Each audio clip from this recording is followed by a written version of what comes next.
Test 2. You will hear a number of different recordings and you will have to answer questions on what you hear. There will be time for you to read the instructions and questions, and you will have a chance to check your work. All the recordings will be played once only. The test is in 4 sections. At the end of the test, you will be given 10 minutes to transfer your answers to an answer sheet. Now turn to Section 1.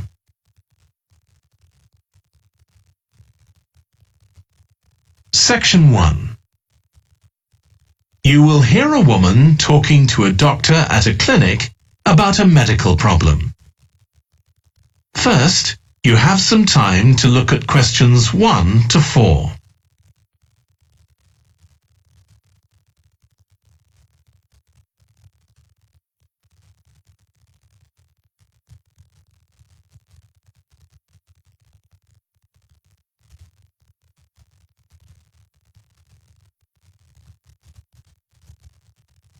You will see that there is an example that has been done for you. On this occasion only, the conversation relating to this will be played first. Hi, come and take a seat. Thank you. My name's Carl Rogers and I'm one of the doctors here at the Total Health Clinic. So I understand this is your first visit to the clinic. Yes, it is. Okay, well I hope you'll be very happy with the service you receive here. So if it's all right with you, I'll take a few details to help me give you the best possible service. Sure. So can I check first of all that we have the correct personal details for you? So your full name is Julie Ann Garcia. That's correct. The woman's name is Julie Ann Garcia. So Garcia has been written in the space. Now we shall begin. You should answer the questions as you listen because you will not hear the recording a second time. Listen carefully and answer questions 1 to 4. Hi, come and take a seat. Thank you. My name's Carl Rogers and I'm one of the doctors here at the Total Health Clinic. So I understand this is your first visit to the clinic. Yes, it is. Okay, well I hope you'll be very happy with the service you receive here. So if it's all right with you, I'll take a few details to help me give you the best possible service. Sure. So can I check first of all that we have the correct personal details for you? So your full name is Julie Ann Garcia. That's correct. Perfect. And can I have a contact phone number? It's 219-442-9785. Okay, and then can I just check that we have the correct date of birth? October 10th, 1992. Oh, I actually have 1991. I'll just correct that now. Right, so that's all good. Now I just need a few more personal details. Do you have an occupation, either full-time or part-time? Yes, I work full-time in Esterhazy's, you know, the restaurant chain. I started off as a waitress there a few years ago, and I'm a manager now. Oh, I know them. Yeah, they're down on 114th Street, aren't they? That's right. Yeah, I've been there a few times. I just love their salads. That's good to hear. Right, so one more thing I need to know before we talk about why you're here, Julie, and that's the name of your insurance company. It's Cawley Life Insurance. That's C-A-W-L-E-Y. Excellent. Thank you so much. Before you hear the rest of the conversation, you have some time to look at questions 5 to 10.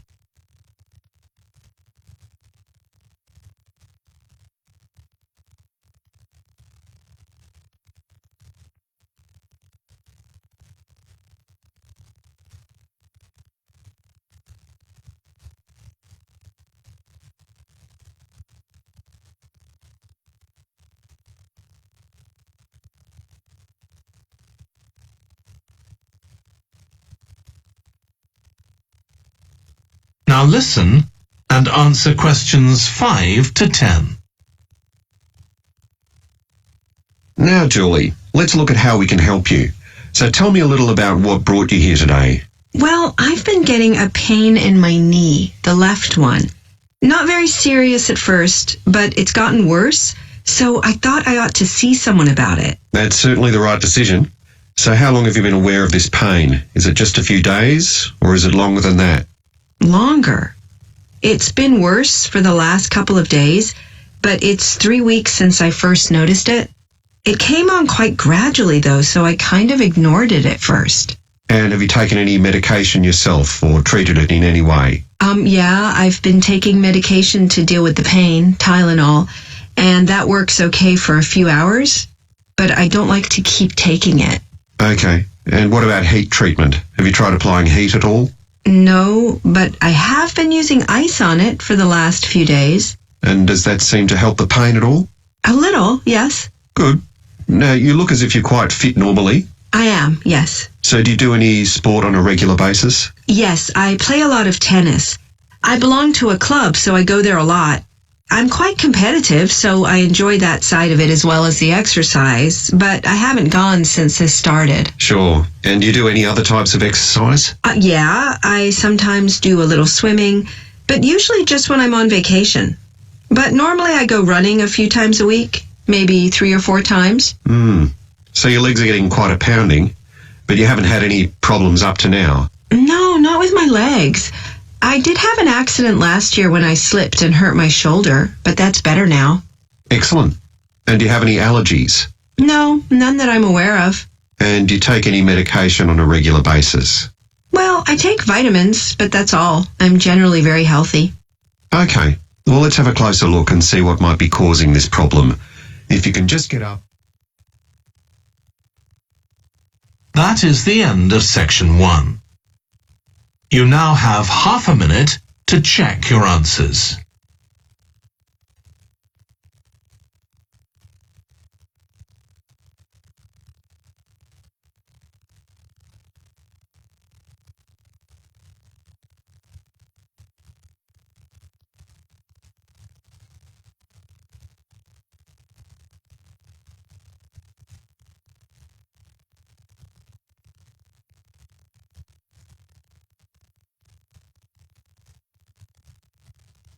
Now turn to section 2.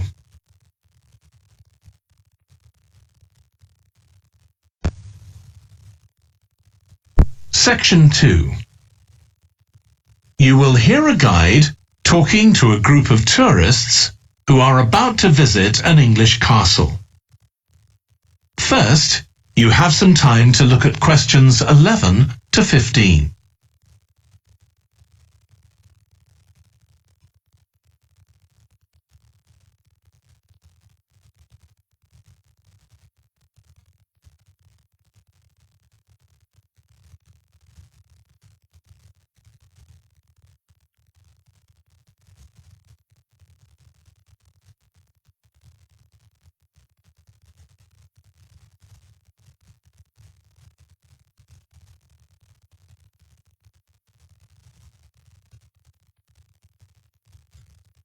Now listen carefully and answer questions 11 to 15. We'll be arriving at Branley Castle in about 5 minutes.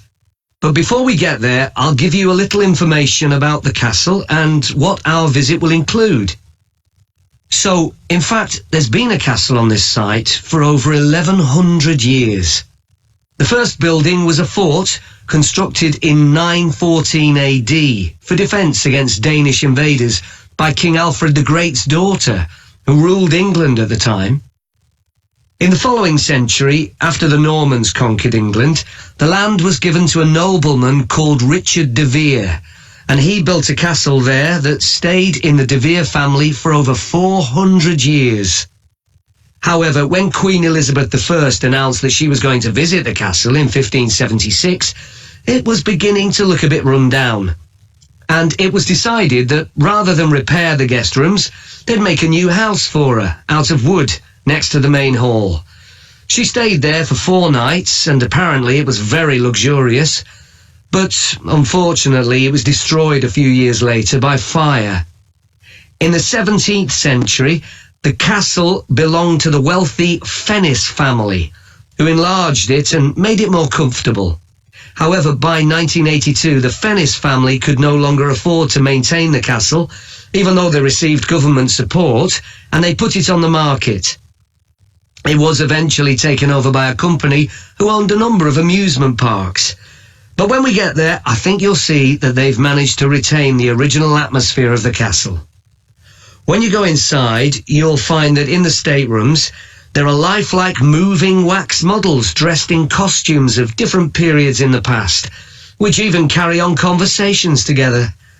As well as that, in every room, there are booklets giving information about what the room was used for and the history of the objects and furniture it contains.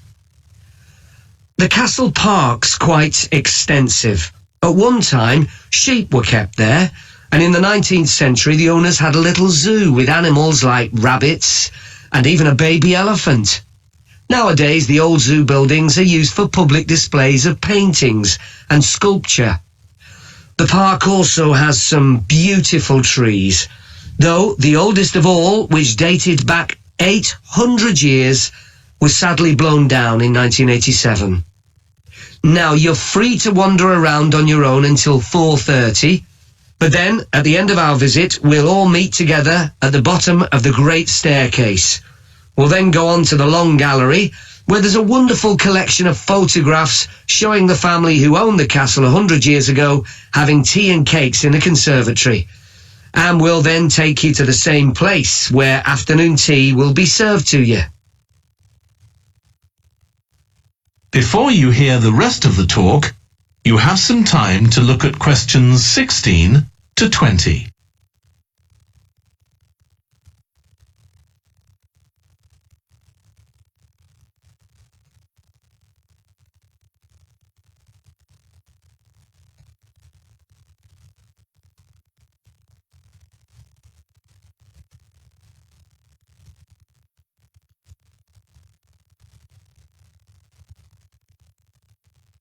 Now listen and answer questions 16 to 20. Now, if you can take a look at your plans, you'll see Branley Castle has 4 towers joined together by a high wall with the river on 2 sides. Don't miss seeing the Great Hall. That's near the river in the main tower, the biggest one, which was extended and redesigned in the 18th century. If you want to get a good view of the whole castle, you can walk around the walls. The starting point's quite near the main entrance. Walk straight down the path until you get to the south gate, and it's just there. Don't go on to the north gate. There's no way up from there. There'll shortly be a show in which you can see archers displaying their skill with a bow and arrow. The quickest way to get there is to take the first left after the main entrance and follow the path past the bridge. Then you'll see it in front of you at the end. If you like animals, there's also a display of hunting birds, falcons and eagles and so on. If you go from the main entrance in the direction of the south gate, but turn right before you get there instead of going through it, you'll see it on your right, past the first tower. At 3 p.m, there's a short performance of traditional dancing on the outdoor stage.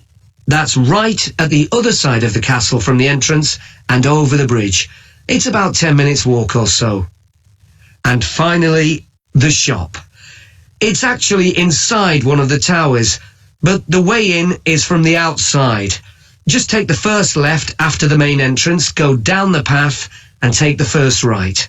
It's got some lovely gifts and souvenirs. Right, so we're just arriving. That is the end of section 2. You now have half a minute to check your answers.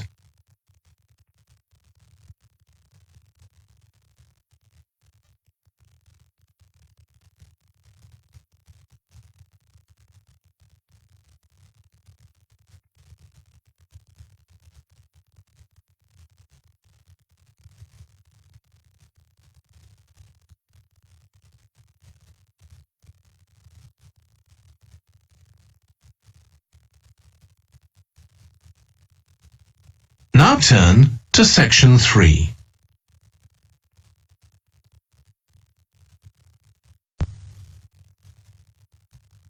Section 3. You will hear two environmental science students called Rosie and Martin discussing their presentation on an extinct animal called the woolly mammoth with their tutor. First, you have some time to look at questions 21 to 24.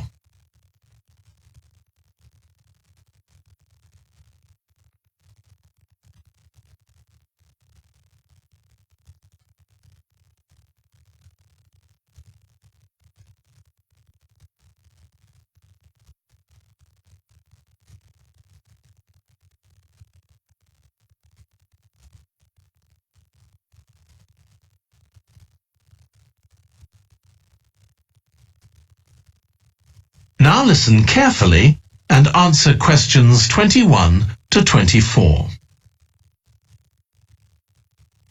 So, Rosie and Martin, let's look at what you've got for your presentation on woolly mammoths. OK, we've got a short outline here. Thanks.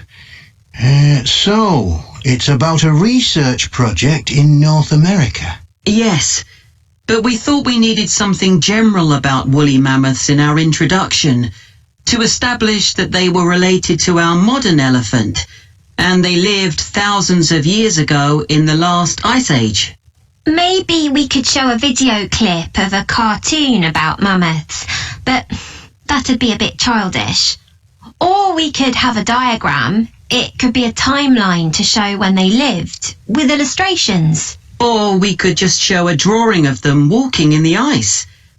No, let's go with your last suggestion. Good. Then you're describing the discovery of the mammoth tooth on St. Paul's Island in Alaska and why it was significant. Yes, the tooth was found by a man called Russell Graham. He picked it up from under a rock in a cave. He knew it was special. For a start, it was in really good condition, as if it had been just extracted from the animal's jawbone. Anyway, they found it was 6,500 years old. So why was that significant? Well, the mammoth bones previously found on the North American mainland were much less recent than that, so this was really amazing. Then we're making an animated diagram to show the geography of the area in prehistoric times. So, originally, St. Paul's Island wasn't an island. It was connected to the mainland, and mammoths and other animals, like bears, were able to roam around the whole area. Then the climate warmed up and the sea level began to rise, and the island got cut off from the mainland. So those mammoths on the island couldn't escape. They had to stay on the island. And in fact, the species survived there for thousands of years after they'd become extinct on the mainland. So why do you think they died out on the mainland? No one's sure. Anyway, next we'll explain how Graham and his team identified the date when the mammoths became extinct on the island. They concluded that the extinction happened 5,600 years ago, which is a very precise time for a prehistoric extinction. It's based on samples they took from mud at the bottom of a lake on the island. They analysed it to find out what had fallen in over time. Bits of plants, volcanic ash, and even DNA from the mammoths themselves. It's standard procedure, but it took nearly 2 years to do. Before you hear the rest of the discussion, you have some time to look at questions 25 to 30.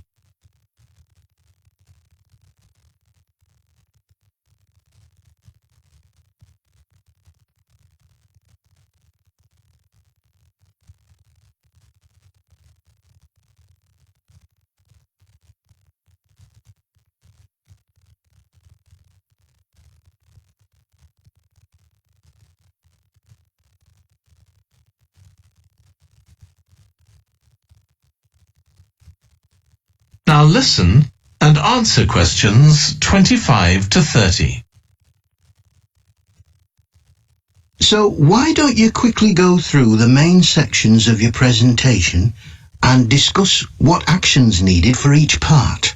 Okay. So for the introduction, we're using a visual. So once we've prepared that, we're done. I'm not sure. I think we need to write down all the ideas we want to include here, not just rely on memory.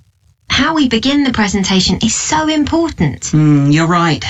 The discovery of the mammoth tooth is probably the most dramatic part, but we don't have that much information, only what we got from the online article. I thought maybe we could get in touch with the researcher who led the team and ask him to tell us a bit more. Great idea. What about the section with the initial questions asked by the researchers? We've got a lot on that, but we need to make it interesting. We could ask the audience to suggest some questions about it and then see how many of them we can answer.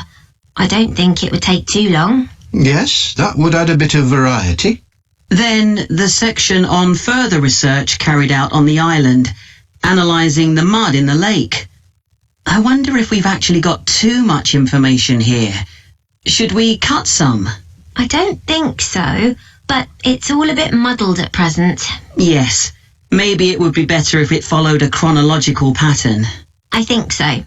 The findings and possible explanations section is just about ready, but we need to practice it so we're sure it won't overrun. I think it should be okay, but yes, let's make sure. In the last section, relevance to the present day, you've got some good ideas, but this is where you need to move away from the ideas of others and give your own viewpoint. Okay, we'll think about that. Now, shall we show you something? That is the end of section 3. You now have half a minute to check your answers.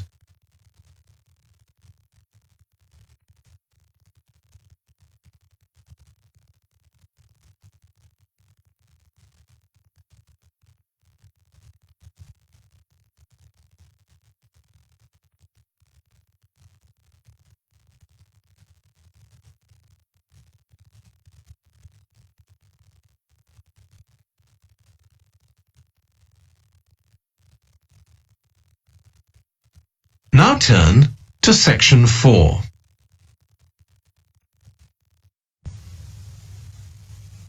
Section 4. You will hear a lecture about the history of weather forecasting. First, you have some time to look at questions 31 to 40.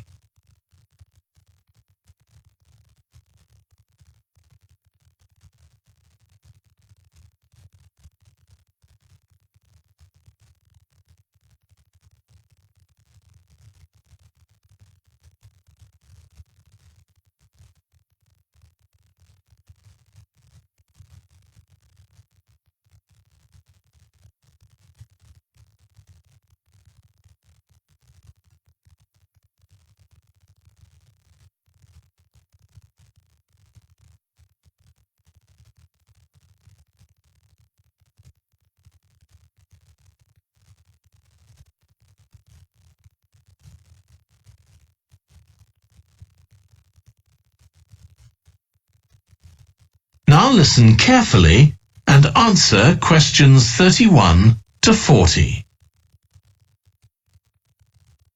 In this series of lectures about the history of weather forecasting, I'll start by examining its early history. That'll be the subject of today's talk.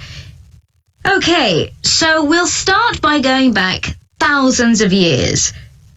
Most ancient cultures had weather gods, and weather catastrophes, such as floods, played an important role in many creation myths. Generally, weather was attributed to the whims of the gods, as the wide range of weather gods in various cultures shows. For instance, there's the Egyptian sun god Ra, and Thor, the Norse god of thunder and lightning. Many ancient civilizations developed rites such as dances in order to make the weather gods look kindly on them. But the weather was of daily importance. Observing the skies and drawing the correct conclusions from these observations was really important. In fact, their survival depended on it. It isn't known when people first started to observe the skies, but at around 650 BC, the Babylonians produced the first short-range weather forecasts based on their observations of clouds and other phenomena. The Chinese also recognized weather patterns, and by 300 BC, astronomers had developed a calendar which divided the year into 24 festivals, each associated with a different weather phenomenon. The ancient Greeks were the first to develop a more scientific approach to explaining the weather. The work of the philosopher and scientist Aristotle in the 4th century BC is especially noteworthy, as his ideas held sway for nearly 2,000 years.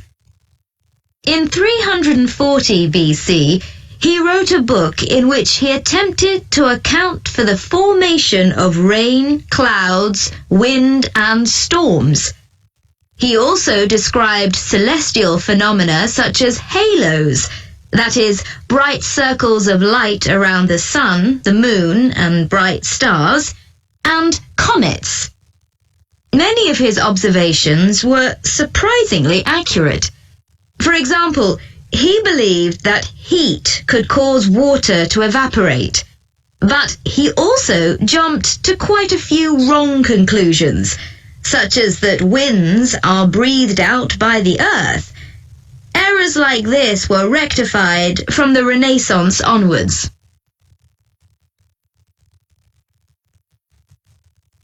For nearly 2,000 years, Aristotle's work was accepted as the chief authority on weather theory. Alongside this, though, in the Middle Ages, weather observations were passed on in the form of proverbs, such as red sky at night, shepherd's delight, red sky in the morning, shepherd's warning.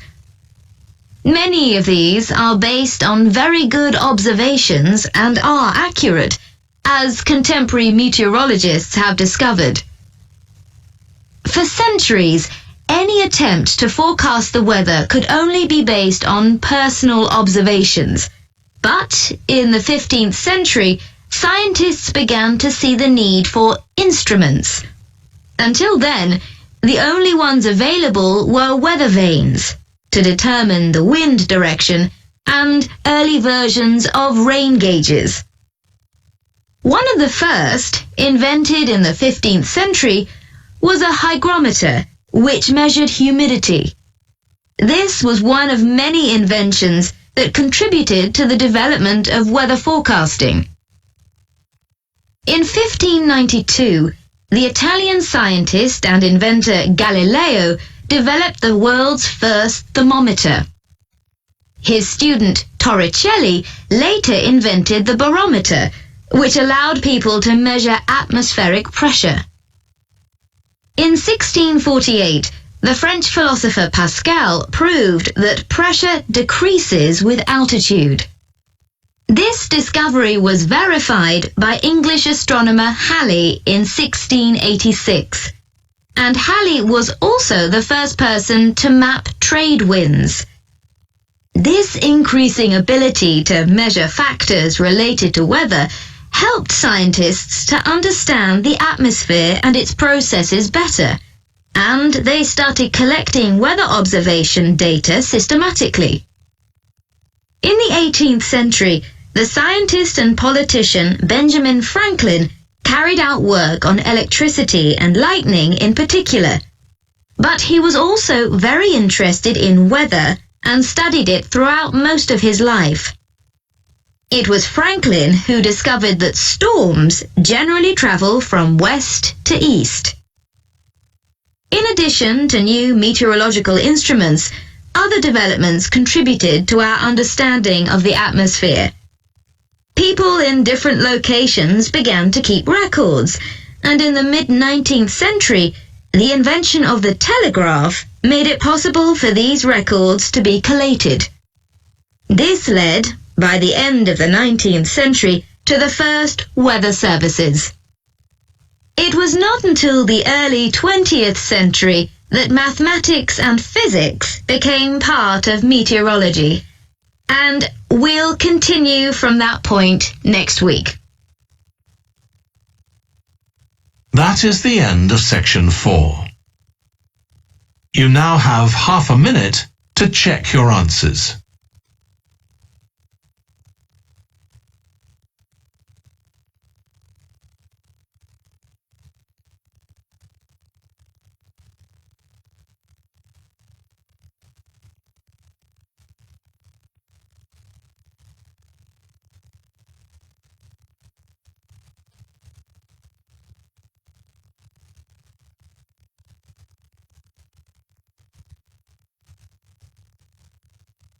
That is the end of the listening test. In the IELTS test, you would now have 10 minutes to transfer your answers to the answer sheet.